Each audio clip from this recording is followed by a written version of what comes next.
সাল্লাল্লাহু আলাইহি সাল্লাম সাল্লাল্লাহু আলাইহি সাল্লাম লা ইলাহা ইল্লাল্লাহ লা ইলাহা ইল্লাল্লাহ লা ইলাহা। তোর আবার কাজ শেষ হয় নাই? বন্ধু আমি নাইট করবো। নাচ করে এত টাকা কি করবি? আমি অল্প অল্প টাকা জমা আমি হজ করতে যাবো। হা হা হা হা হা। আঙ্গ মালিক হজ করতে যাইতে পারে নাই, তুই হজ করতে যাবি? তুই থাক, আমরা সবাই যাই। তোমাদের আরেকজন কই? ও তো এখনো কাজ করতেছে। আচ্ছা ঠিক আছে, এই নাও তোমার টাকা, এই লও তোমারটা। আচ্ছা ঠিক আছে, তোমরা যাও, সন্ধ্যা হয়ে যাইতে যাই ইসমাইলের সাথে দেখা করে আসি। কি তুমি এখনো কাজ করতেছো? জি ওস্তাদ, আমার অনেক টাকার প্রয়োজন। আচ্ছা ঠিক আছে, তুমি কাজ করো, এই নাও তোমার টাকা। এই শোনো, আচ্ছা আজ কিছুদিন ধরে ইসমাইলকে দেখতে পাচ্ছি না, তোমরা কেউ ইসমাইলকে দেখছো?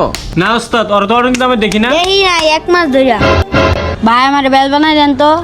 আরে ইসমাইল, তুমি এতদিন কোথায় ছিলে? আরে ওস্তাদ আমি তো হজ করতে গেছিলাম। কি বলো? আমি তোমার মহাজন, আমি হজ করতে যাইতে পারলাম না। রাইতে রাইতে নাইট কইরা আমি টাকা জমাইছি, তাই আমি হজ করতে যাইতে পারছি।